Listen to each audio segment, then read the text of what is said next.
Sejam bem-vindos e bem-vindas a mais um episódio no nosso podcast Indúbio Pro Justícia, um projeto que tem por objetivo a exposição da experiência profissional, pessoal e académica de profissionais de renome do mundo do direito penal. Hoje temos connosco Francisco Proença de Carvalho, renomado advogado na prática penal e sócio da Sociedade de Advogados Uria Menendez e Proença de Carvalho. Seja bem-vindo e é um enorme gosto tê-lo cá connosco hoje. Bom dia, muito obrigado pelo vosso convite e felicito-vos pelo vosso projeto, que comecei a conhecer agora e, portanto, aqui estou ao vosso dispor para vos tentar afastar desta área, se calhar, não sei. Certo. Muito obrigado. E para começar, gostaríamos de saber quem é o Francisco Proença de Carvalho. Gostaria que explicássemos o seu percurso profissional e académico até o dia de hoje. Muito bem, vamos lá tentar. Pronto, eu começo já, tenho no fundo 20 anos de carreira neste momento, este ano faço 20 anos desde que saí da universidade e tal como vocês, pelo menos um de vocês, comecei o meu estágio, fiz o meu estágio. Na altura fiz o meu estágio num escritório familiar, que era o escritório do meu pai, Daniel Proença Carvalho, onde eram 8, salvo erro, éramos 8 pessoas. Uma boutique de advocacia muito dedicada à resolução de litígios e, enfim, alguma advocacia de negócios, e que dentro dessa resolução de litígios também tinha esta área de penal. Eu antes tinha feito o curso de Direito na Universidade Católica, na Faculdade de Direito da Universidade Católica. Estudei nos Salesianos do Estoril, depois estudei no Colégio Amor de Deus, enfim, assim um percurso bastante católico em termos académicos, mas não significa nada mais para além disso. Portanto, tornei-me advogado estagiário em 2003 e até 2005 fui assim, não é? E alguns lá para o verão soube que tinha conseguido a agregação num modelo se calhar bastante diferente do atual, está sempre a atualizar-se. Depois, a minha carreira, pronto, continuou, foi 7 anos nesse escritório familiar, nessa boutique familiar de advocacia, e em 2010, portanto há 13, na verdade quase 14 anos,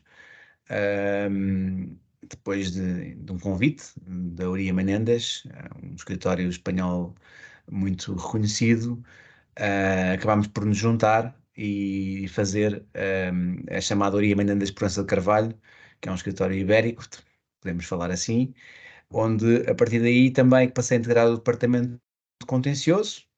Na altura estava no departamento de contencioso, a liderar o departamento de contencioso da URIA, o Tito Fontes.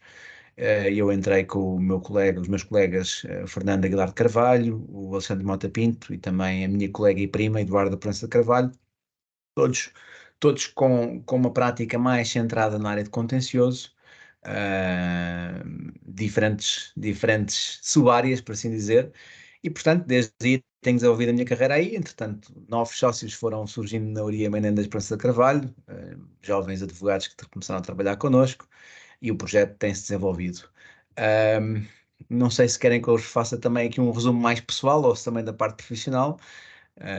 Mais pessoal também. Mais pessoal. Pronto, a parte pessoal é para mim muito importante, ou seja, este work balance para mim, que hoje está muito na moda, e bem, é uma coisa importante, ou seja, a saúde mental, eu trato da saúde mental tentando gerir aqui a minha vida profissional com a minha vida pessoal, e portanto, a minha primeira profissão, eu digo sempre, foi músico, e ainda segue de alguma maneira, ainda tenho, embora já não cobre pelas minhas atuações, mas sempre tive uma banda desde os 15 anos, e baterista essencialmente, fui tendo bandas.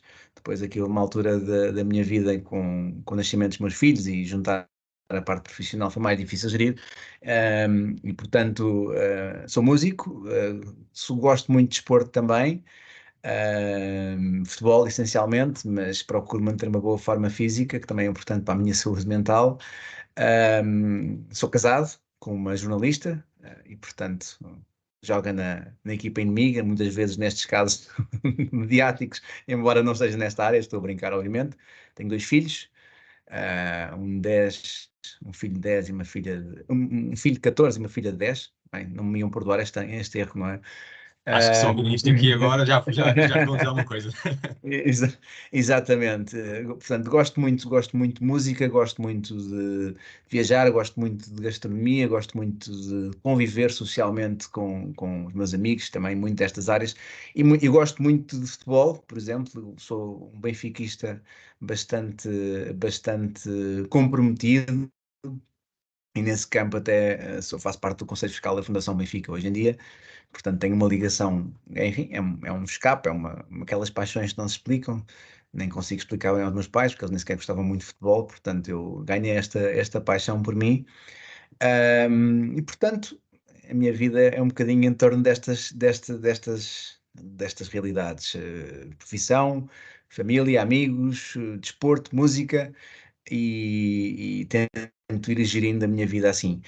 Em propósito da música, vocês conhecerão nesta área, eu fui coordenador do Rock and Law até ao ano passado, durante, creio que 9 anos, e portanto, creio que tive um papel nesse percurso do Rock and Law, de se tornar um projeto de solidariedade muito interessante na sociedade portuguesa, um exemplo que acho que os advogados dão nesse campo da solidariedade e da diversão, mostramos um bocadinho uma faceta diferente da que normalmente as pessoas nos conhecem. Portanto, essa é uma faceta que me diz muito, porque eu sou mais do que ser advogado. Não, a advocacia faz parte da minha vida, mas não é tudo da minha vida. E eu acho que isso, a profissão, as vossas gerações já sabem mais isso. Se calhar as gerações anteriores, nós éramos a nossa profissão. Pronto, a profissão faz parte da minha vida. E portanto, o Rock and Roll até foi sexta-feira passada, portanto, ainda estou a recuperar. Sim, eu por acaso estava lá e ouvi Ah. a vossa banda. Por acaso os instrumentos estavam espetaculares. Fizemos ali um tributo ao Elvis, foi assim um bocado arriscado, mas foi giro, diverti-me, e portanto, tenho muito orgulho nesse projeto. E então isto aqui vai mesmo de acordo com aquilo que íamos perguntar a seguir, que é porque a advocacia e direito penal, sendo que também tinha essa vertente musical, ou seja, nunca pensou apenas que a vida de um artista é sempre um bocadinho, é super precária e super difícil, mas porque a Sim, advocacia e direito penal? sim. Não, isso tem uma história, a história até começa cedo. Eu sou filho de advogado, o meu pai, pronto, foi um advogado com algum reconhecimento, então a minha mãe tinha pânico que eu fosse para direito e teve até ao último dia, no fundo, no nono ano, ela inscreveu-me noutra área, eh, na área de economia, salvo erro, na esperança que eu não acabasse em humanidades e que no final não acabasse em direito, porque ela tinha um certo pânico que eu depois fosse comparado com o meu pai, aquelas coisas de proteção das mães que eu entendo. Simplesmente, na altura, eu tinha um problema grave com matemática, como tantos outros, portanto, eu acho que as humanidades acabaram por ser um destino fatal, não podia ir para uma área que tivesse matemática. E quando fui para Humanidades, fui porque eu sempre gostei muito de escrever, sempre gostei de ler, sempre gostei, no fundo, desta cultura das humanidades. Lembro-me de escrever artigos, pronto, escrevia peças jornalísticas e fui com um intuito, até entrei no curso, fui com o intuito de se calhar ser jornalista. Para além dos outros, que meus pais me foram. Os pais na altura não eram tão tolerantes como são agora, não é? Os nossos filhos, eu acho que a ideia que eu tenho, eles agora vão decidir o percurso deles. Mas meus pais tinham uma certa preocupação. Eu cheguei a dizer que gostava de ser músico, depois cheguei a dizer que gostava de ser jogador de futebol, tinha algum talento, e eles iam ficando um bocadinho preocupados. Mas não havia também, na altura, se quisermos, as ferramentas, coisas hoje em dia existem para os miúdos irem para escolas específicas de música, até escolas de futebol muito preparadas, e portanto os pais viam sempre aquilo como ou estudar ou fazer outra coisa. E hoje em dia eu acho que se pode fazer as duas coisas e é uma coisa interessante em que evoluímos. E portanto eu fui para comunicação, não fui para comunicação social, ainda pensei em ir para comunicação social e ia que meus pais ficaram mesmo verdadeiramente nervosos e disseram assim: "Epá, vai para direito, pelo menos depois tens mais capacidades de escolha." E eu, enfim, entendi os argumentos deles, eu acho que eram argumentos válidos. No fundo, o curso de Direito é um curso excelente nesse sentido, que nos prepara para muitas coisas, e na altura era um curso bastante mais pesado do que é agora. Essencialmente preparou-me para trabalhar, para sofrer de alguma maneira. Eu lembro-me de quase todos os outros cursos, as pessoas estavam já de férias no verão e andava eu a preparar os exames orais quando estavam os meus amigos todos na praia. Lá está, os de comunicação social estavam e eu estava ali a estudar. E, portanto, comecei a estudar e comecei até a gostar de direito. Depois comecei, à medida que os anos foram avançando, principalmente a partir do terceiro ano, quando as coisas se tornam mais práticas, comecei a ver que podia ter algum talento para isso. E, portanto, saí do curso, tinha o privilégio de ter um pai com um escritório, que disse-me logo, eu até podia ter ido estagiar para outro escritório, mas ele disse, não vais estagiar para a concorrência, deixa que ir preparado para aqui. E, portanto, comecei a estagiar, e o estágio no escritório familiar, no escritório pequeno, com muito trabalho, é um estágio muito livre, porque, no fundo, nos atiram as coisas para cima e nós temos de nos desenrascar. Eu fui-me desenrascando, entre aspas, fui ganhando responsabilidades. Acho que fui sempre bastante focado a assumir essas responsabilidades e, portanto, depois, a partir daí, deixei de ir pensando noutros assuntos, fui desenvolvendo a minha carreira. Devo dizer que, enfim, estamos aqui mais pela área penal. Nunca na minha vida me passou pela cabeça que a evolução da minha carreira fosse para esta área penal. Isto foi um bocadinho fruto dos acontecimentos, porque eu confesso até que estava mais numa área mais civil, até a determinado momento uma área mais de M&A, não é? De uma área mais de direito comercial, só que depois os assuntos foram entrando. É preciso ver um bocadinho a evolução desta área em Portugal. Há 15, 20 anos, o penal era uma coisa muito reduzida, havia um determinado tipo de coisas. Nem se falava bem do penal económico, de vez em quando lá aparecia um caso. Depois, com as crises, com as diferentes crises, com os problemas nos bancos, com os problemas, enfim, com outro tipo de atitude também das autoridades judiciais, com a criação de novas leis, que hoje sabemos na área do compliance, enfim, isto foi-se alargando de tal maneira que também os assuntos foram alargando e, portanto, eu comecei a trabalhar muito mais nestas áreas. Comecei a ser advogado em alguns casos mais famosos, não só neste último, no caso do BCP, no BPP, no caso que era o CTT, enfim, depois apareceram outros casos, um caso das Cretas, enfim, foram aparecendo diferentes casos, havia uma grande dinâmica na altura e, portanto, eu fui com o vento, não é? E fui gostando, fui começando a gostar. Isto era um bocado, ainda por cima, os meus casos, não todos, felizmente, muito mediatizados, portanto, comecei a perceber que isto era intenso e era também ao mesmo tempo era desafiante e, portanto, e precisava também desenvolver novas ferramentas e voltámos um bocadinho também à área da comunicação, que era uma área que eu gostava, e portanto fui-me interessando, mas não foi propriamente uma escolha pensada, em que eu depois fiz um mestrado, em que eu fui-me especializando com a vida real, de alguma maneira, mas não quero, nem gostaria de ficar exclusivamente conhecido como um penalista. Eu sei que é difícil hoje em dia, mas quero ser conhecido como um advogado. Não é? Portanto, um advogado pode ter diferentes vertentes em diferentes partes da sua carreira e eu acho que nada se pode excluir. Eu esqueci-me há pouco de dizer, pronto, no meio disto eu comecei a escrever, na altura havia os blogs, não é?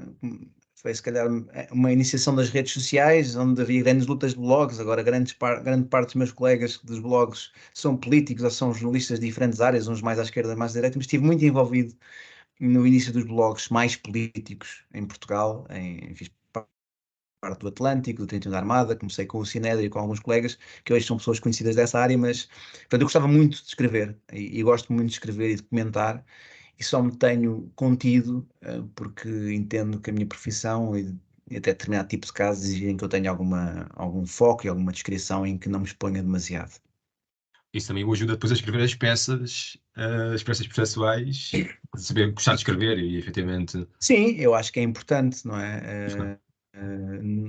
Acho que é importante escrevermos bem, tentarmos falar bem, tentarmos estruturar bem as ideias. Acho que na advocacia, em tudo, em quase tudo, eu sei que hoje há um relaxamento da forma como escrevemos, aqui com os WhatsApps e tudo isso, é normal, a língua vai evoluindo também, mas sim, ajuda, ou seja, esta prática ajuda a que as coisas possam ser mais entendíveis.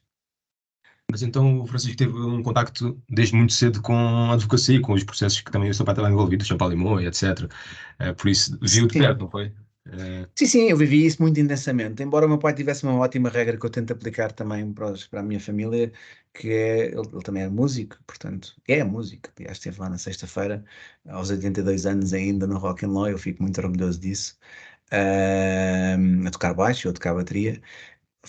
Houve sempre uma tentativa de que a vida não fosse só isto e que não entrasse pela casa a advocacia e a profissão. E, portanto, entravam muitas outras coisas, mas a advocacia entrava, eu via, o meu pai tinha muitos casos mediáticos e, portanto, aquilo, a tensão é impossível quando nós temos um caso e quando nós vivemos aquilo, e no penal se calhar vive-se muito mais, porque nós sentimos que temos a vida das pessoas nas nossas mãos, é um bocadinho assustador às vezes, e porque até não temos, não é? Na verdade não temos, mas sentimos essa responsabilidade. Portanto, essas coisas entravam, sempre houve uma grande intensidade, em minha casa disso, porque entravam pelos jornais, pelas televisões, o meu pai era também mediático e, portanto, isso sentia-se.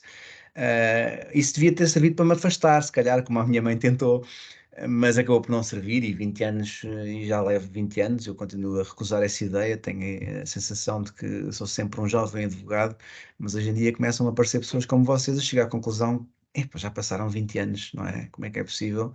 E tenho vivido com altos e baixos, com momentos em que isso é normal, nós questionarmos sempre ao longo do tempo: será que o caminho que eu estou a fazer é o certo? Será que eu podia, lá está, ser músico outra vez? Será que eu podia ter outra área? E se calhar posso um dia. E isso é uma coisa boa da advocacia, dá-nos ferramentas, dá-nos experiência para sermos gestores, para sermos muitas outras coisas. E eu já tenho um filho também no 9º ano e se calhar na minha cabeça estou a tentar evitar que ele seja advogado, mas se ele, ou seja, porque eu gostaria que ele fosse para ciências, para uma área que tenha até tecnologia, como nós vemos hoje em dia, há muitas potencialidades nesse tipo de áreas e oportunidades, mas se ele for para humanidades, eu gostava que ele tirasse o curso de Direito, precisamente pelas ferramentas. Muito bem. Agora gostaríamos de saber como é que foi o seu primeiro julgamento, já aqui o espectro mais forense Ah, for.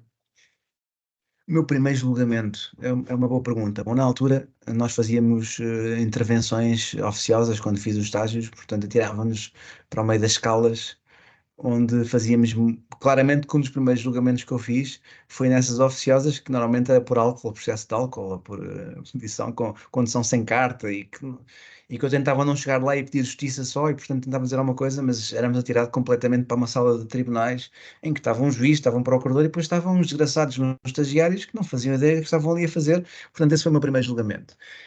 Assim, há de ter sido um desses, que eu me recordo. Depois disso, houve o primeiro julgamento que eu me recordo, mas eu não tenho a certeza, mas vou-me centrar mais na área penal, mas foi um julgamento mediático em que vocês certamente vão reconhecer os intervenientes. Bom, não é do vosso tempo, mas é muito da minha geração, mas eu era advogado, não só eu, mas com o meu pai, mas ele deixou-me lá muito, ainda nas salas da Boa Hora, portanto, no Tribunal da Boa Hora, imaginem, isso é que me faz sentir velho. Eu, quando vejo os meus magistrados a queixarem-se do campus da justiça hoje em dia, até me dá vontade ou de rir ou de chorar, porque eu lembro-me enfim, do Tribunal da Boa Hora, e aquilo parecia que estávamos na Idade Média, que íamos entrar ali e de repente ia-se conjugar um conjunto de espíritos para regressarmos à pena de morte ou coisa do género. Portanto, aquilo tinha mesmo um ar imponente e assim, de tribunal à antiga. Portanto, foi na Boa Hora. E eu era advogado de uns assistentes, que eram os empresários da área da cortiça, em que tinham sido manifestamente enganados por um senhor muito conhecido, que também tinha sido nosso colega e que chegou a ser presidente do Benfica, que era o Dr. Vale Azevedo. E, portanto, eu era advogado dos assistentes. O Dr. José António Barreiros era advogado na altura do arguido, e eu tinha a posição, se quisermos, mais fácil, ser advogado dos assistentes, porque estava desde logo coadjuvado, ao contrário, com o Ministério Público. Efetivamente, aquilo era demasiado flagrante, as provas eram demasiado flagrantes, mas eu lembro-me de ter sido o primeiro julgamento e de eu sentir ali com a toga, se quisermos, importante, e foi na área penal, mas não foi como um arguido, foi como advogado assistente, que é hoje uma posição que eu invejo muitas vezes, que acho que acaba por ser.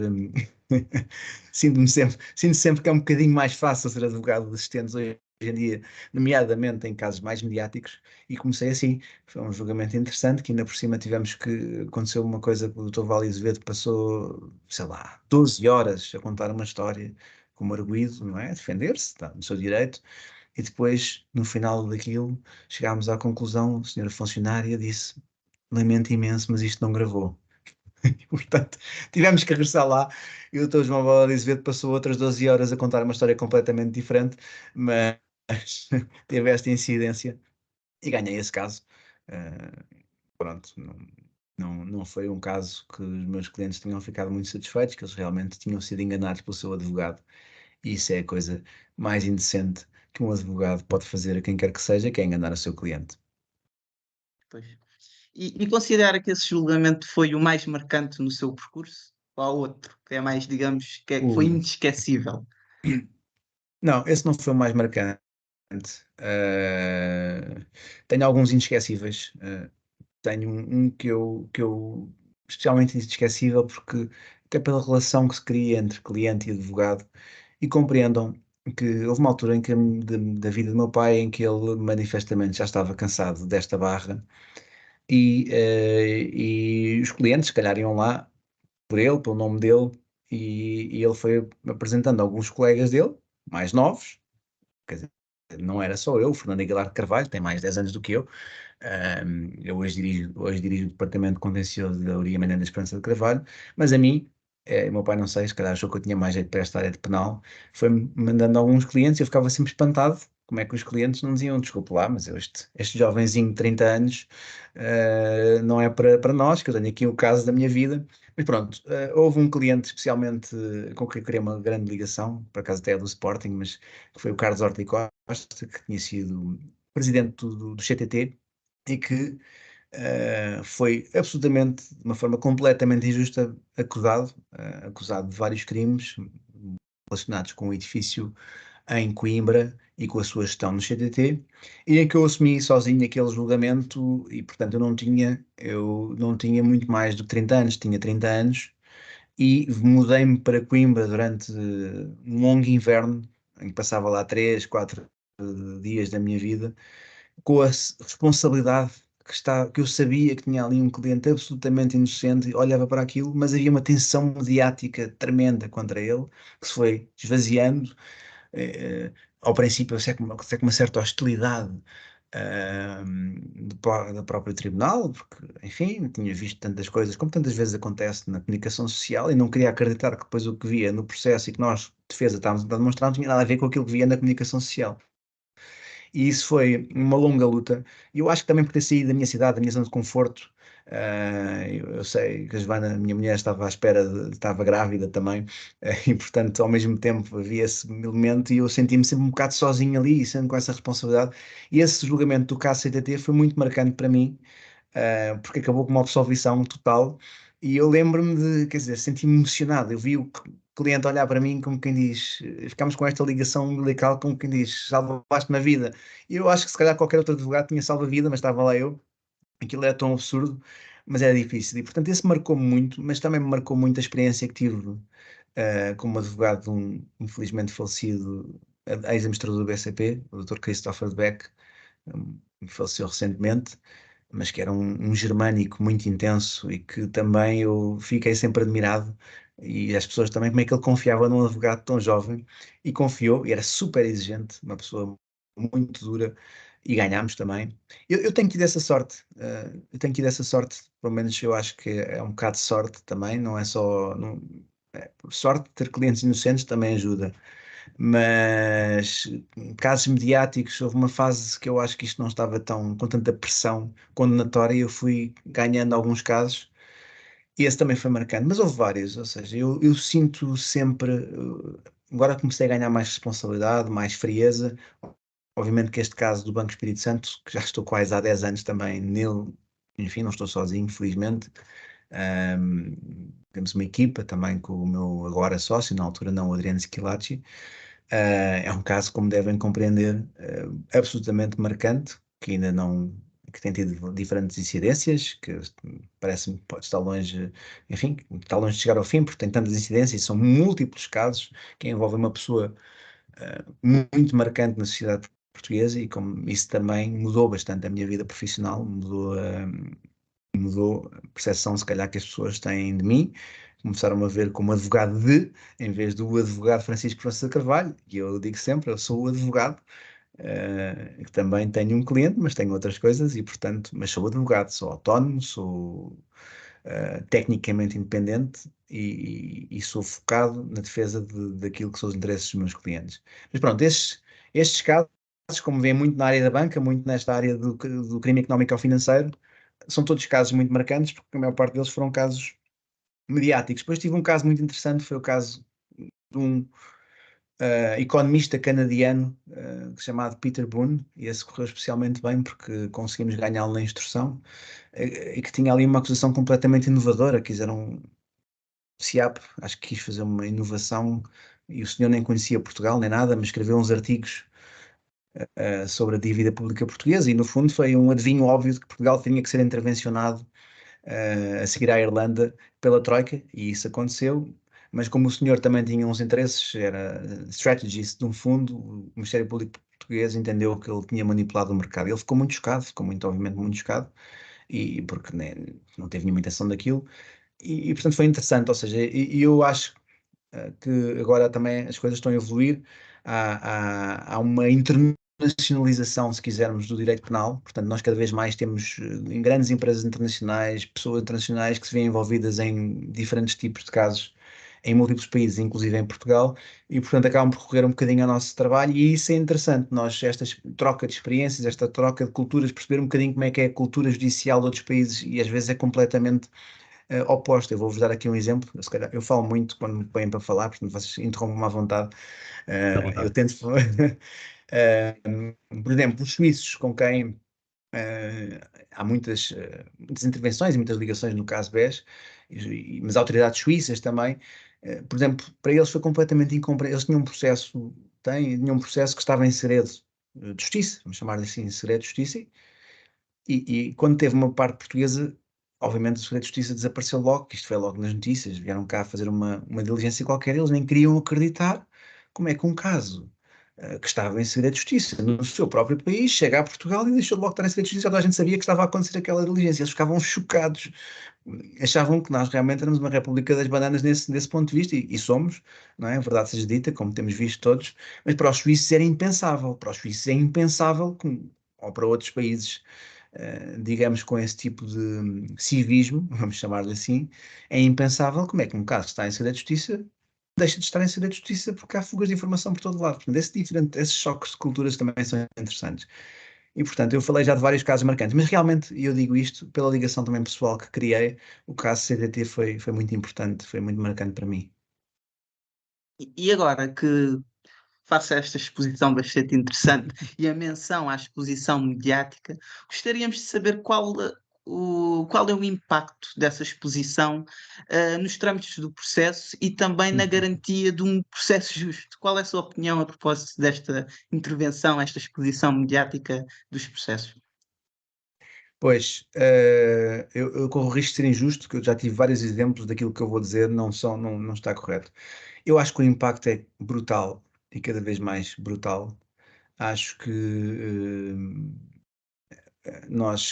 estamos a esquecer-nos de todos os princípios democráticos e basilares que vocês terão aprendido teoricamente no vosso curso, como a presunção de inocência, como aquilo que é o Estatuto de Arguido, como o respeito pelas garantias, e eu acho que nos casos mediáticos todos esses princípios começam logo por ir ao charco. E, portanto, também estamos da era do compliance, fazemos um Google, pomos o nome da pessoa e aparece logo todos os casos em que está envolvido, e depois a pessoa não pode abrir uma conta, não pode fazer uma transferência.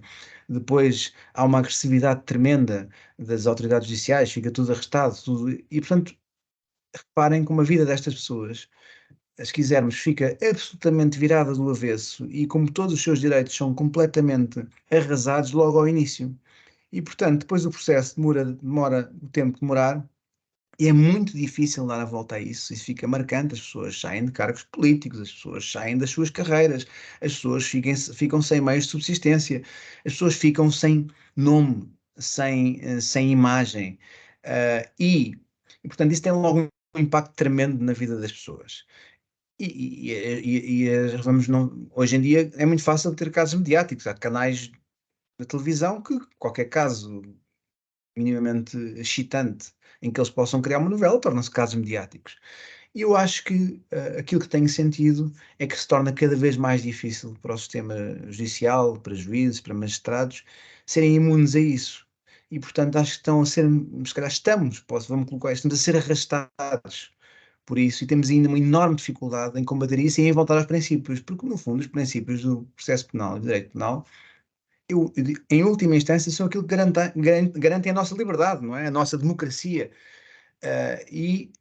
Eu, sinceramente, estou muito pessimista com aquilo que vou vendo. Acho que se torna muito penoso, até para um juiz, combater quando, por exemplo, um caso em que a pressão condenatória foi tremenda e que acaba por ser um bocado a imagem da justiça que está em causa se a pessoa não for condenada. Eu acho que há muita tendência dos juízes em não olharem só para os factos, para as provas e para o direito e olharem para o enquadramento geral e pensarem como é que o melhor defende a justiça. Eu, como advogado, acho que o melhor defende a justiça é se tiver que dizer, olha, peço imensa desculpa, mas isto era um absurdo. Ou até pode haver alguma coisa, mas não há provas. Ou escreveu, ou há uma coisa do direito que afaste tudo aquilo que foi a pressão condenatória mediática, isso seria óbvio, mas eu acho que é cada vez mais difícil. Mas eu acho que temos que também tentar ter alguma esperança e, portanto, tentar perceber que se calhar estamos a chegar a um limite e que isto tem que mudar. E, portanto, no SES, não sei que formação que estas pessoas têm que levar, tem que haver uma formação, no fundo, de regressar, fazer regressar aos princípios, fazer regressar o vosso papel. Se estivéssemos na Idade Média, ou seja, nós não precisaríamos de juízes se fosse para ser a condenação mediática que existe. Nós precisamos precisamente de juízes preparados e livres e descomplexados e sem prejuízos, precisamente para isso, para que a justiça não seja medieval. E, portanto, eu acho que esse esforço na educação, na formação, na percepção de que a pessoa está ou não preparada para ser julgador, na percepção de que a pessoa está preparada para ser magistrado e ter um tamanho de poder é cada vez mais importante para que as pessoas que são especializadas possam resistir a isso e possam ter uma análise objetiva. Mas eu devo dizer, eu sinto, tenho sentido, já tive muitos casos, todos aqueles casos que eu vos disse foram casos mediáticos e todos os meus clientes foram absolvidos e foram bem absolvidos, na minha opinião. Portanto, há muitos casos de juízes corajosos que, no fundo, no final inocentam as pessoas. O que eu digo é, passaram 10 anos, as pessoas mudaram a sua vida, destruíram a sua vida, destruíram as suas carreiras e quando são absolvidas, pronto, ok, foram absolvidas, parece numa nota de rodapé de um jornal qualquer, mas o mal está causado. E, portanto, eu acho que em todas as componentes do sistema judicial, quer polícias, procuradores, advogados e juízes, temos que repensar qual é o caminho que queremos ter. E tem que haver uma grande responsabilidade e um grande bom senso. Ou seja, o princípio da legalidade, que é tantas vezes usado para mostrar que isto não é o princípio da oportunidade, é o princípio da legalidade, portanto, tivemos que fazer aquilo, não. Mas tudo na vida, também no direito, tem que ser aplicado com bom senso. E aplicado com critério e não uma caça às bruxas, que acontece muito. E, portanto, eu acho que temos que pensar nisso. Agora, eu sinto-me e senti-me muitas vezes prejudicado como advogado de defesa. E digo já em relação ao caso do Dr. Ricardo Salgado, do Banco Espírito Santo.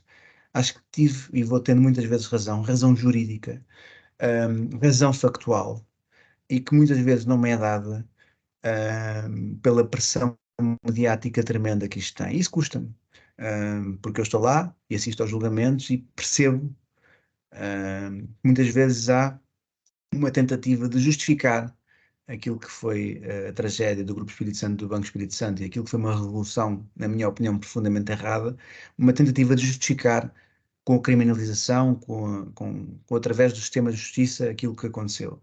E é preciso mais objetividade. Mas eu tenho sentido muitas vezes prejudicado, sabendo que tenho razão. Às vezes não tenho, mas sabendo que tenho alguma razão. E tenho uma questão. Então, nesse âmbito, completamente ligado, acha que o advogado então deve falar com a mídia, deve tentar, ou seja, uma vez que já há uma influência externa perto da mídia e de certos intervenientes, que o advogado também deve ter um papel de influenciar e de falar e Apaziguador. de... Exatamente. Bom, ponto número 1, o nosso estatuto, não é? O estatuto Sim, deontológico. Francisco, só Continua. salientar que isto aqui surgiu numa aula de deontologia, esta discussão, eu estou agora a ter o estágio da ordem. Pois, exatamente, surgiu. O nosso estatuto está completamente desatualizado em relação àquilo que é a realidade e que é a vida real.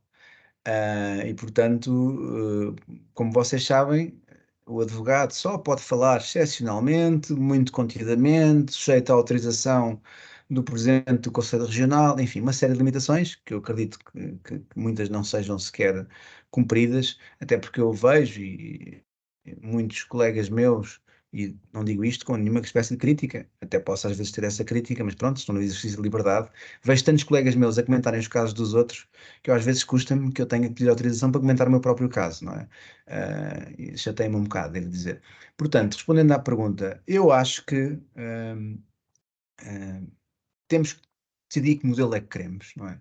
Se queremos continuar com o nosso modelo de segredo de justiça, que não é a regra, mas que nos casos mediáticos normalmente é a regra, então ou cumprimos todos, e isto é um processo justo, e como vemos, a história, o exemplo demonstra que não tem sido possível, não se cumpre segredo de justiça em Portugal, é letra morta, ou se não cumprimos, então o advogado, ou quem quer que seja, tem que ter a liberdade para combater de todas as formas legítimas e, enfim, dignas, vamos chamar-lhe assim, que considera úteis para o seu cliente. Portanto, eu entendo que os advogados, e temos visto vários exemplos, uma vez que os seus clientes são arrasados, eles próprios, se entenderem que é útil, devem poder também utilizar a comunicação social para manifestar a sua posição. Agora, eu também devo dizer, muito sinceramente, isto tem que ser muito criterioso. Eu não creio que nos beneficie muitas vezes. Não creio que nos beneficie, não creio que beneficie a justiça, desde logo, a objetividade da justiça, e não creio que beneficie as defesas, muitas vezes virem para a praça pública tratar dos assuntos, porque, primeiro, é muito mais gira a parte da acusação, não é? Uma pessoa dizer, olha, uma acusação criada, houve um plano, havia um gangue, uma associação criminosa que decidiu começar a enganar pessoas, é muito mais interessante do que eu vá para a comunicação dizer assim, não, isso não foi assim, não aconteceu. Portanto, a negação não tem tanto interesse jornalístico, é muito mais interesse a fase da acusação. Mas o que eu quero dizer é que, primeiro, eu acho que o nosso estudo tem que mudar, visto que não é possível aguentar as coisas assim, e, portanto, cada advogado deve entender, não por vaidade, não por propaganda, mas excepcionalmente e a cada momento que entender que deve defender o seu cliente da praça pública, deve o fazer através dos meios que tem. Agora, custa-me, eu gostava muito mais que a justiça fosse para um sítio onde deve estar, que é dentro dos tribunais, que eu acho que, apesar de tudo, é o sítio mais seguro para tratarmos da justiça. E, portanto, eu acho que, e o que eu quero dizer, não beneficia as defesas, na minha opinião, muitas vezes virem para a praça pública dizer umas coisas que as pessoas nem sequer querem ouvir. Portanto, eu sou cauteloso nisso. Não quer dizer que não o faça de vez em quando, mas sou cauteloso. Acho que tenho um estilo, às vezes, se calhar mais discreto do que outros colegas meus, mas lá está, cada um segue o seu estilo. Porque eu acho que entendo que a mediatização dos casos em si já não é boa. Portanto, quando as pessoas não são mediáticas, e eu vou dar um exemplo sem falar de nomes, mas pronto, tinha um cliente internacional que às tantas não tinha um caso ligeiramente mediático contra ele, mas ninguém queria saber dele em Portugal. E ele vinha com aquela ideia muito americana, anglo-saxónica, não, eu vou combater também na praça pública, vou fazer toda esta luta na praça pública. Eu disse, olha, não queira ser mediático em Portugal, eu acho que é pior para si, já que não é, não tente ser mais, porque isso, não sendo, é judo no tribunal, porque lá está a retirar aquela pressão acrescida que os juízes sentem sobre o tema, e portanto, nós, reparem no seguinte, todos os temas mediáticos são muito intensos nos primeiros dias, desde logo, também por culpa do TCAP e por culpa das detenções completamente abusivas que faz e de andar a passear com as pessoas pela cidade de Lisboa, dentro de carros celulares durante 5 dias, em que as 48 horas passaram a ser 6 noites ou o que seja, portanto, obviamente cria uma grande mediatização, uma grande pressão naquele momento, mas o que eu quero dizer é o seguinte, essa mediatização depois acaba por ser ultrapassada por outros casos. Os casos vão perdendo importância, vêm outros casos e, portanto, isso às vezes é bom para quem se está a defender porque começa-se a relativizar. E, portanto, essa pacificação mediática, no final, eu acho que acaba por beneficiar todos os intervenientes. Mas digo, nós não podemos continuar como estamos, que é este sistema é um sistema, se quisermos, pouco justo, em que existe segredo de justiça, mas não existe segredo de justiça. Os advogados não podem falar sobre o estatuto, mas acabam por ter que falar. E, portanto, mais vale assumirmos a realidade como ela é e tentarmos encontrar soluções mais equilibradas. Certo. E na senda do que falou, até mencionou os magistrados e a própria maturidade e a temperança e a prudência na tomada de decisões, gostaria de saber se, na sua opinião, deve existir uma idade mínima para se ser juiz, tendo em conta experiências sociais e pessoais que a pessoa pode adquirir com o passar dos anos. Portanto, considera que um jovem, imaginemos, no exemplo mais extremo, termina um mestrado e já com 25 anos ou menos, sim, 24 anos, 25 anos, já ingressou logo na magistratura. Acha que isso é a melhor opção? Bom, uma boa pergunta. Primeiro, eu acho que muitas vezes a maturidade não vem só com a idade. Eu conheço pessoas, não todas as profissões, que às vezes têm 50 anos e continuam completamente imaturas e incapazes de julgar quem quer que seja, portanto. E isso na magistratura também acontece, porque o problema da magistratura e o problema de um sistema bastante fechado, como é a magistratura em Portugal, e bastante em autogestão é esse, é que ao lado de uma pessoa excelente pode estar uma pessoa cheia de complexos, cheia de problemas, e nós temos assistido até algumas estatísticas, e que está a julgar pessoas como se nada fosse, porque não parece-nos que há aqui uma certa fragilidade, se quisermos, no sistema de fiscalização desse setor.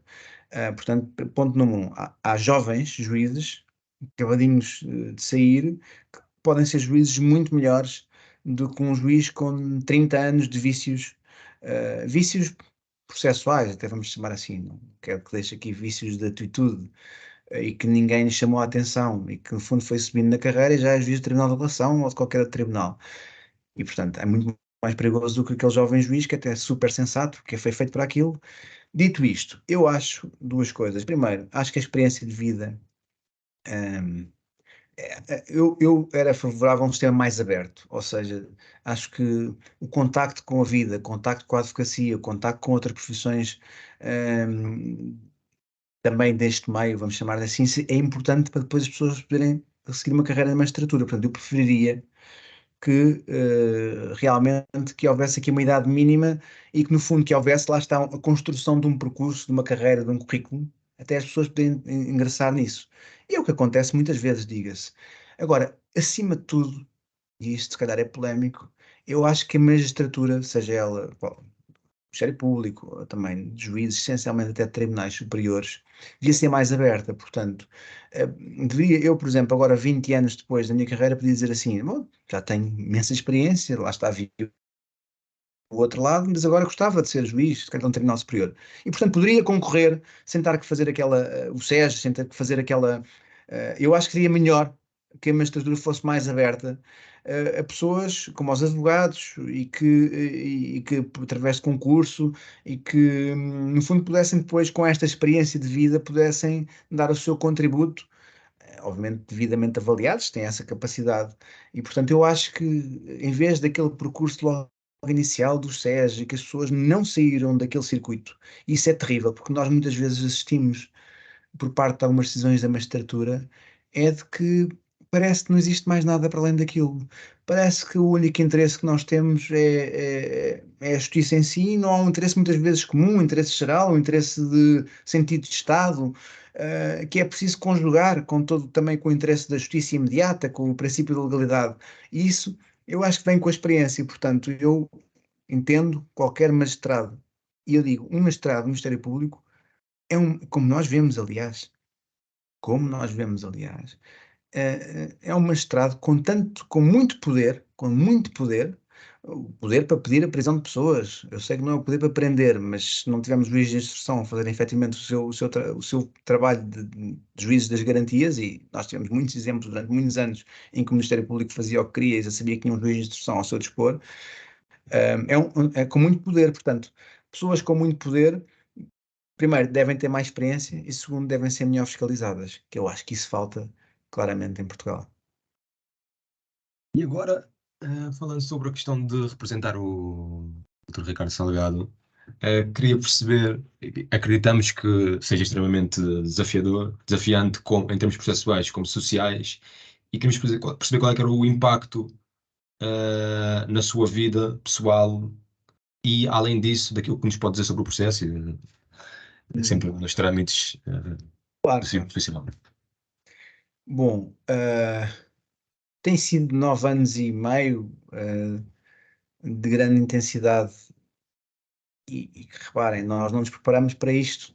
Eu conheci o Dr. Ricardo Salgado uns dias depois de ele ter saído do Banco Espírito Santo, portanto eu não tinha nenhuma ligação a ele anterior, mereci a confiança dessa pessoa, e na altura para mim até foi uma surpresa. Eu tinha feito, lá está, aqueles vários casos, já tinha uma experiência, e eu pensei, bom, pensei que ia ser intenso, nunca pensei que iria ser tão intenso, porque nunca pensei que iria haver uma resolução bancária, que então, tudo aquilo ia desmoronar-se, mas quando percebi aquilo vi a tendência habitual nas sociedades é encontrarem um único responsável, ou seja, quando nós muitas vezes a verdade é muito difícil de descobrir, mais vale encontrarmos um rosto. E eu percebi na altura que o Dr. Ricardo Salgado, com melhores ou piores decisões, mas uma pessoa importante, uma pessoa muito marcante na sociedade portuguesa, que ele teria para a sua vida que ter o rosto desta circunstância e que o advogado teria, ou os advogados teriam a partir daí uma tarefa muito difícil de tentar combater isso. No fundo, somos nós contra o mundo. Mas devo dizer que isso, obviamente, tem sido a experiência profissional da minha vida, tem-me ajudado a crescer imenso, ajudado a ganhar essa maturidade profissional. Que, enfim, repare, eu tinha 33 anos, 34 anos acabados de fazer, portanto, isso teve esse impacto. Mas ao mesmo tempo, eu tenho um orgulho imenso daquilo que tem sido o papel da defesa também nisso, porque lá está, quando a sensação que dá é que é o mundo contra nós e depois estamos nós, os advogados, ali, e isso é o que me dá, de alguma maneira, desafio e propósito à minha qualidade de defensor, mesmo não esteja todos os dias na comunicação social a gritar, a combater. Estou em alguns momentos, estou processualmente, e isso dá propósito à nossa carreira. E, portanto, tudo isto tem uma evolução intensa, uma evolução de uma grande ligação humana, não só à pessoa, não só, mas à sua família. Essa ligação humana que, isto também é público, que passaram, entretanto, 9 anos, o nosso cliente, entretanto, começa a dar sinais de uma doença que é uma doença terrível, uma doença que, no fundo, altera as pessoas, não é? As pessoas tornam-se diferentes. São pessoas, a pessoa anterior deixa de existir de alguma maneira e há uma nova pessoa e depois é diagnosticado Alzheimer e, portanto, a relação entre cliente e o seu cliente vai evoluindo com estas dificuldades e, portanto, e chegamos a um momento, e isso eu também me tenho de algum modo queixado, não é? Quando eu digo queixado é desabafado, porque acho que o sistema de justiça tem que aprender a lidar com este tipo de patologias, lidar com este tipo de patologias associadas a uma pessoa altamente mediática e qual é o efeito penal daquilo. Isso é um tema muito interessante. Mas a ligação entre o cliente e o advogado, por razões de saúde, acaba por tornar-se uma ligação entre o advogado e a família. E, portanto, nós vemos que o nosso cliente está dependente de nós porque ele próprio também já não tem meios para se autodefender. E, portanto, isto tem sido uma situação muito intensa, de uma grande evolução de altos e baixos, em que, pronto, nós temos que lidar com essa pressão, uma pressão que muitas vezes se atira ao próprio advogado. Agora, a pergunta é, o que é que isso mudou a minha vida? Pronto, mudou a minha vida, obviamente que eu apareço mais na comunicação social, tornei-me mais exposto, tornei-me mais mediático também eu próprio. Agora, eu continuo a ser igual, eu continuo a fazer as minhas coisas, continuo os meus interesses que tinha e continuo a ser eu, não é? Porque eu acho que os advogados, a coisa mais importante dos advogados é a sua independência de decisão, a sua independência também na relação com os clientes. Nós nunca podemos ser confundidos com os nossos clientes, embora eu até entenda que deve haver aqui nós devemos interpretar aquilo que deveria ser aquilo que o nosso cliente espera de nós também. Por exemplo, o Dr. Ricardo Salgado sempre foi uma pessoa discreta. As pessoas acham que não, mas sempre foi uma pessoa discreta. Não foi uma pessoa, nunca ouvimos na comunicação social permanentemente, com grandes fanfarronices, me chamar assim. E eu entendi também que eu, de alguma maneira, embora muitas vezes tivesse que me expor, mas de uma forma circunscrita, deveria interpretar aquilo que também seria posição dele, ou seja, de respeito institucional, de não estar permanentemente na comunicação social aos gritos, dizer que isto e aquilo, não sei, tentar manter um caminho que fosse coerente naquilo que seria a sua vontade de se exprimir. Mas pronto, obviamente que isso desde logo ao princípio foi uma loucura de trabalho, não é? As bombas vinham de todos os lados, havia todo tipo de. Parecia que não existia outra coisa no mundo, não é?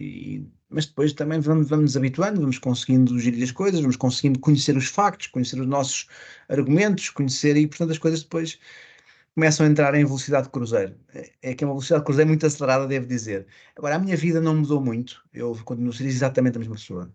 Luís, não estou a ouvir. Tenho que ligar Mesmo em o termos familiares, pois já estava com em em termos termos familiares. familiares, os seus próprios filhos de serem muito novos e terem, ou seja, ver que está ligado àquele processo e depois todas as notícias que existem, tanto mesmo com a questão do Alzheimer, de todas as notícias que há associadas e Assim, etc.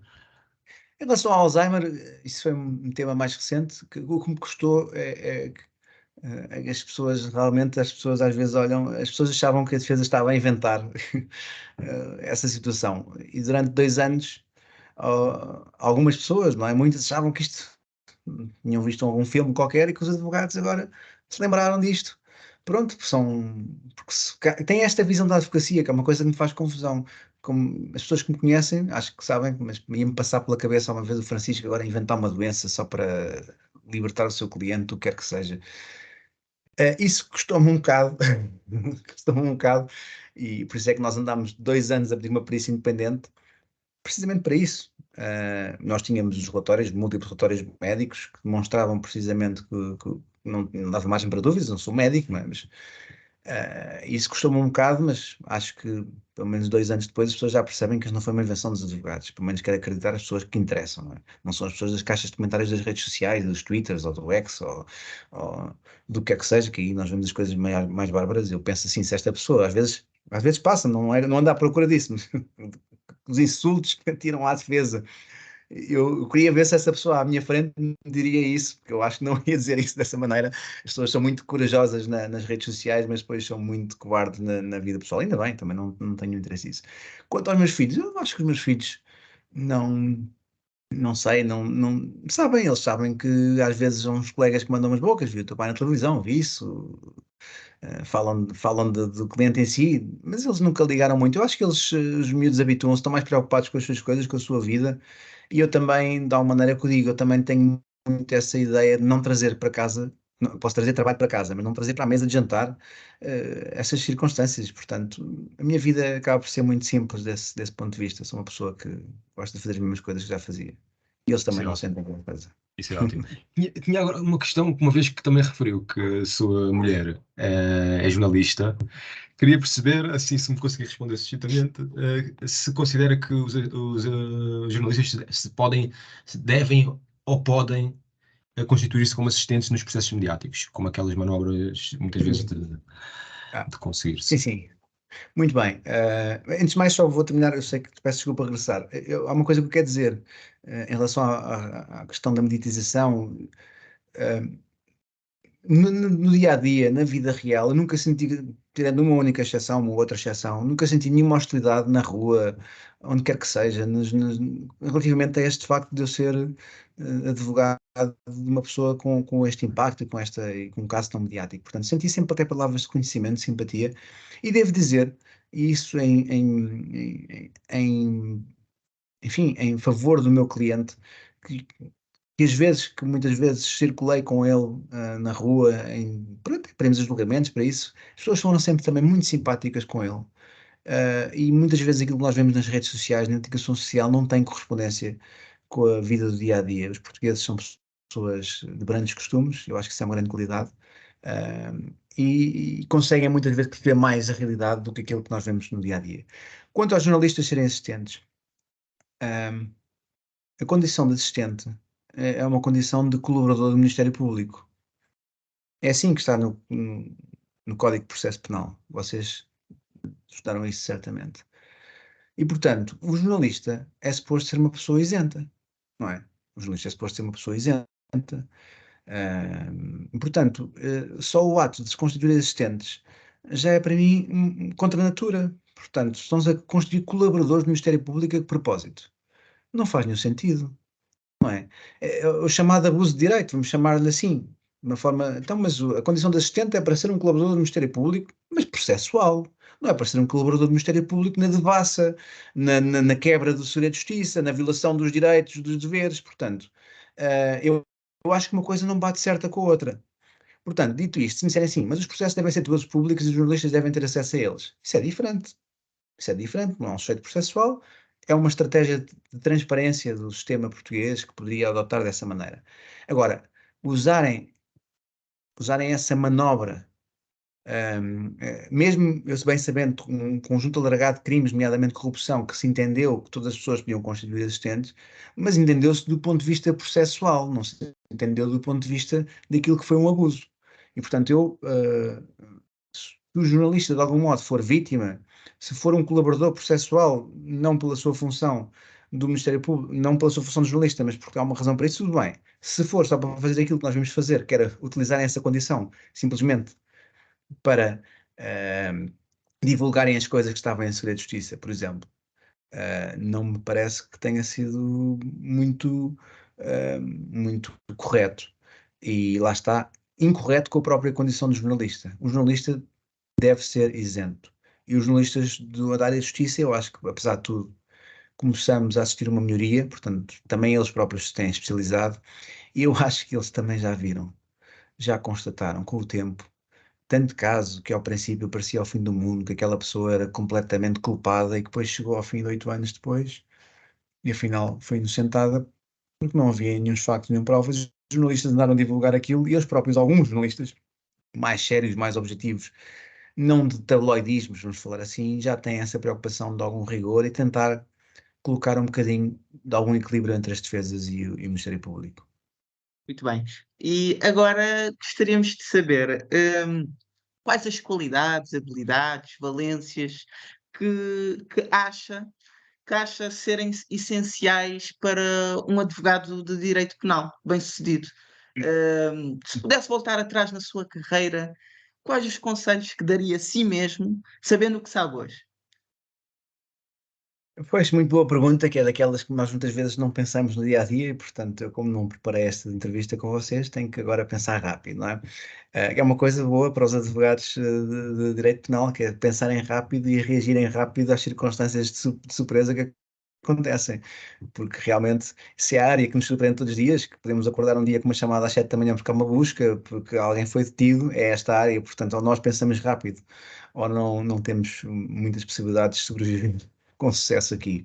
Portanto, eu acho que, vamos lá ver, para além de preparação jurídica, que hoje em dia é importante, há cada vez mais leis e leis internacionais, enfim, lá está, esta área desenvolveu-se para áreas como vocês sabem, de compliance. Hoje em dia fazemos investigações internas, fazemos planos de prevenção de corrupção e branqueamento de capitais, portanto é muito alargado, portanto esse conhecimento, essa preparação jurídica é importante, mas vamos esquecer isso, vamos dar isso como assento. A partir daí eu acho que são importantes coisas como coragem, não é? Eu acho que a coragem, é preciso ter coragem. Bom, eu não quero estar aqui a vender, puxar a brasa à minha sardinha de todo, mas não, eu acho que é preciso ter coragem. Deve ser uma coisa da natureza, da natureza, não é? De coragem de enfrentar muitas vezes ondas, não é? Que parecem que são as únicas.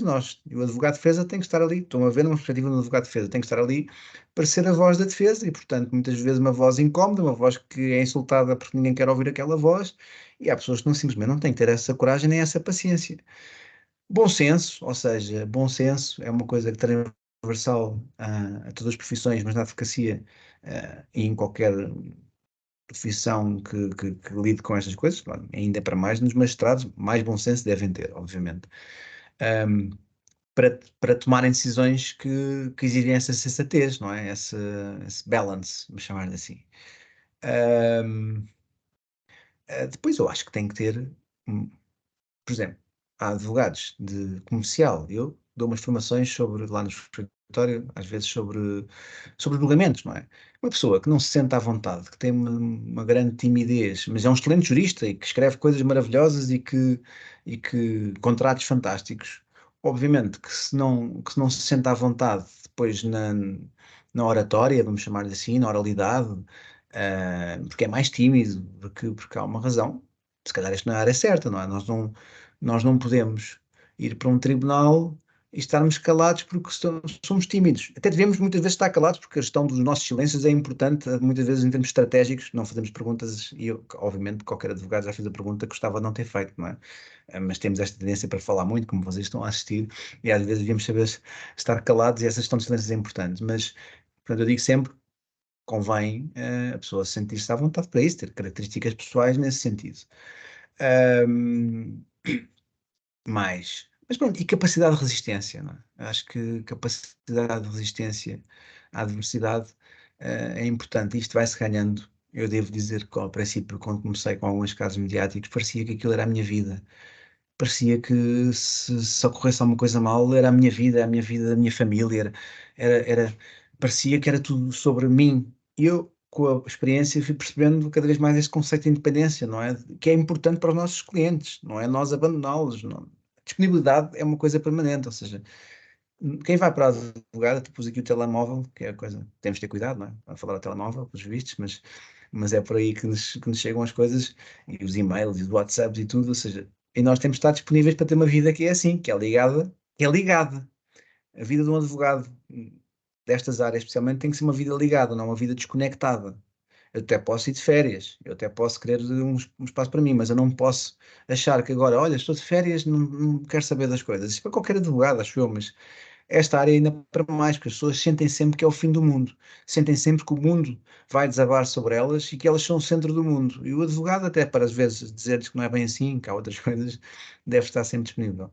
Portanto, eu não sei se Isso vai disse um mais bocadinho alguma depois, coisa. isso também vai depois um bocadinho com aquela questão da conciliação entre a vida pessoal e profissional, a questão de estar-se ligado ao telemóvel e estar Sim, quer mesmo dizer, quando. reparem o seguinte, para uma pessoa como eu, e eu, é um trabalho que eu ando a fazer comigo próprio muitas vezes. Acho que não é bom, até para cansaço mental. Eu sou muito agarrado a isto. É aqui que eu tenho, até para ver a informação, para te ver tudo. Mas ao mesmo tempo, eu lembro-me, e lembro de ver o meu pai que ficava ansioso de ir de férias, porque não tinha, se fosse de férias, aquilo parecia bom, mas depois não tinha meios de comunicação. Se acontecesse alguma coisa, não sabia que as coisas estavam acontecendo, não via o e-mail no telemóvel, BlackBerry, que foi uma. Claro que nós viciámos naquilo, mas ao mesmo tempo é um descanso e é um martírio. Portanto, e esse trabalho de nós, isso, eu acho que as novas gerações dos escritórios estão a exigir isso, dizer assim, eu tenho que ter tempo para mim, não posso estar sempre agarrado a isso. Os próprios clientes, acho que hoje em dia são mais tolerantes a isso, de outras áreas e tal. Há políticas, de algum modo, de melhor gestão deste campo. E, portanto, mas isto também é um alívio, porque se eu saber as coisas, até posso dizer, olha, se estou a saber, nada de importante, tenho que fazer essa gestão. Mas eu, para mim, ando a fazer um esforço de tentar reduzir, tentar ter um bocadinho de tempo para a minha cabeça, que muitas vezes está demasiado ah, acelerada, mas, mas sim, mas eu acho que essa gestão é muito importante, a gestão da nossa saúde mental, porque está uma coisa na moda, mas eu não digo isto com qualquer ironia, está na moda porque tem que estar na moda, porque nós somos pessoas com as nossas fragilidades, não é? Nós temos muitas fragilidades. Um advogado, muitas vezes, lá está, uma outra característica, se calhar o advogado tem que ter capacidade para lidar com as suas fragilidades. E um advogado de defesa, talvez ainda mais um bocadinho, porque nós somos pessoas com as nossas fragilidades, mas nós não podemos demonstrar as nossas fragilidades, não é? Porque senão o nosso cliente vai dizer, mas é frágil já estou eu, o meu advogado não pode estar frágil. E o dia pode-nos ter corrido pessimamente, pode-nos estar a acontecer tudo na nossa vida real, na nossa vida pessoal. Vida pessoal é mais do que vida real. E nós somos necessários e tirando casos extremos, é muito difícil nós dizermos não, eu não estou disponível. Portanto, essa capacidade é uma capacidade muito difícil. Essa frieza é uma frieza com intensidade. Eu não gosto de advogados demasiado frios que não coloquem intensidade. Nós temos a capacidade de persuasão, uma persuasão credível, que não seja de um molho de expressões vagas que nos descredibilizam. É outra característica que deve ter. Portanto, eu já me perdi na vossa pergunta, mas voltei a. Mas Sim. é isto, ou seja, pronto, basicamente é Mas isto. agora, para terminar, como última pergunta, tenho queríamos medo. perceber também é outro problema. se pudesse mudar algo no funcionamento dos tribunais e no processo penal, como um todo, o que é que mudaria? Sim, eu acho que mudava algumas coisas. Mudava os prazos de inquérito, deviam ser perentórios. Deviam ser perentórios. Não acho aceitável que as pessoas possam ser arguidas ou investigadas durante 8, 9, 10 anos. Acho que isso não é justo para ninguém, não é justo para o sistema. Portanto, acho que temos que muitas vezes saber que há crimes que ficaram por punir, ficaram por. É vida. Agora, não podemos entrar em inquéritos que demoram 10 anos, em que nos deixam todos pendurados durante 10 anos, ou porque, pronto, pode ser muito complexo, pode ser tudo isso, mas e se houvesse algum respeito, pelo menos pelos prazos indicativos, talvez as coisas pudessem funcionar melhor e talvez pudéssemos ter processos mais objetivos e não tantos processos de intenções em que às tantas têm que justificar porque é que começaram o processo. Portanto, isso era uma coisa importante. Acho que isso ajudaria, lá está, a que a justiça fosse mais rápida.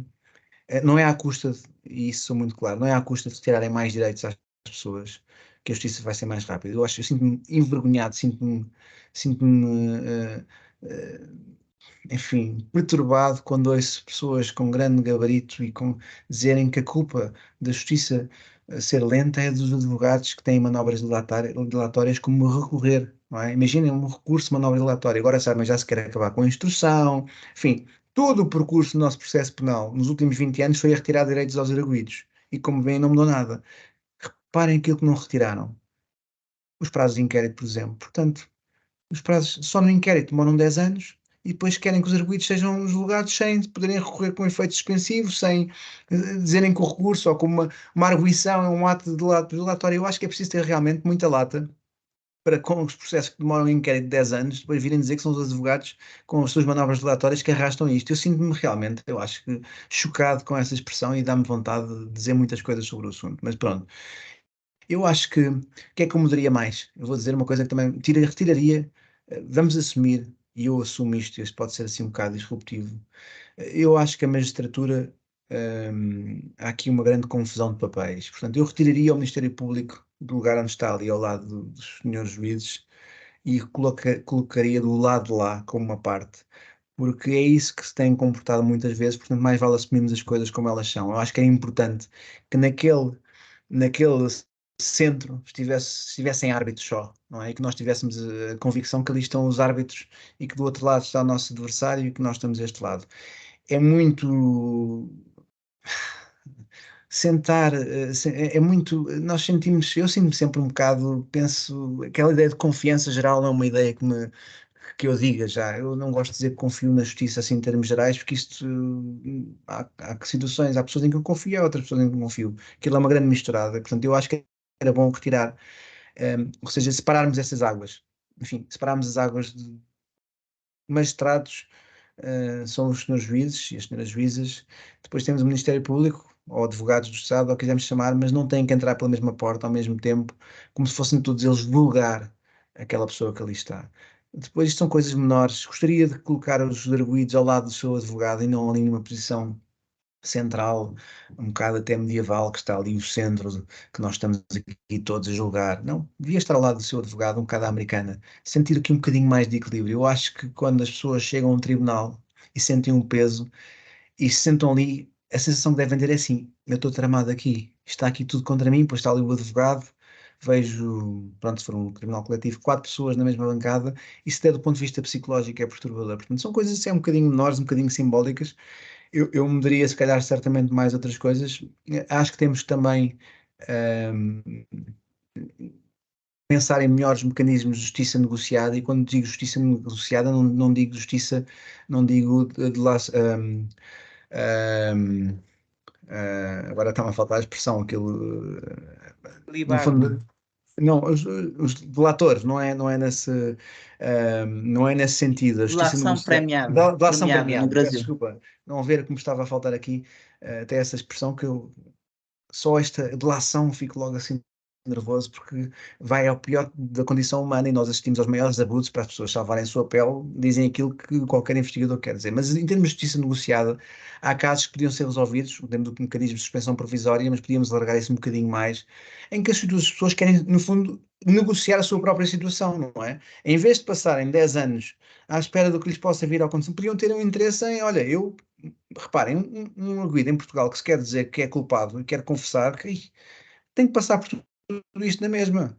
Tem que estar a ser julgado, parece uma garantia, mas às vezes pode não ser. Se as coisas funcionassem bem, se nós fôssemos devidamente formados a fazer uma justiça negociada, que não fosse uma justiça ameaçadora, no sentido, não é uma justiça negociada quando alguém diz assim, eu faço-te uma espécie de coação, tu ficas ali na prisão preventiva ou confessas. Não, uma justiça negociada livre. Alguém que sabe perfeitamente que fez uma asneira, que cometeu um crime e que diz, pronto, eu estou a dizer isso, portanto, vamos então negociar a minha pena, ou uma pena suspensa, ou coisas até menores. No fundo, desenvolver o sistema de suspensão provisória que tem sido muito útil para resolver problemas dos tribunais. Muitas vezes na prisão não é a única, muitas vezes não, a maior parte das vezes, não é? A maior parte das vezes, as pessoas serem presas ou o que é que seja, não deve ser a única opção possível. Portanto, eu, nestes, certamente, se pensasses um bocadinho, havia muito mais coisas para melhorar, porque, como devem calcular, está à vista de todos, não é propriamente a parte do país que funciona melhor, talvez seja a parte do país que funciona pior. Eu volto ao mesmo tema.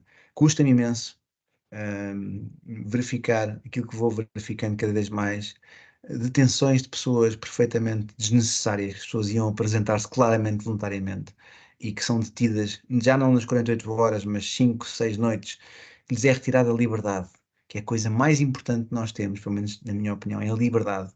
E tudo bem, e nós aceitamos isso porque os processos complexo e que agora arranjamos uma interpretação mais simpática que afinal tem que ser apresentada ao juiz, como se a liberdade fosse uma coisa menor. Portanto, isso é um perfeito abuso. Também não concordo com os abusos de prisão preventiva, inventando perigos de fuga em geral, ou neles não existem em concreto, não é? Coisas que todos nós juristas vemos que não pode ser assim. Mas isso é mudar na decisão, não é mudar na lei, não é? A lei está correta, agora a interpretação da lei é que está a ser abusiva.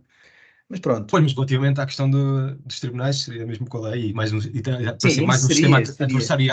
adversarial Isso mais. seria. Abriria claramente mais Pois, a magistratura, como disse há pouco. Acho que o SES, não sei se o SES está a fazer coisas boas pela magistratura portuguesa, tenho cada vez mais dúvidas sobre isso. Fomentar uma área muito, muito concentrada. Peço desculpa, estava aqui a trocar o telefone, os problemas dos diretos. Uh, Acho que uma magistratura mais aberta, mais fiscalizada, mais democrática é muito importante.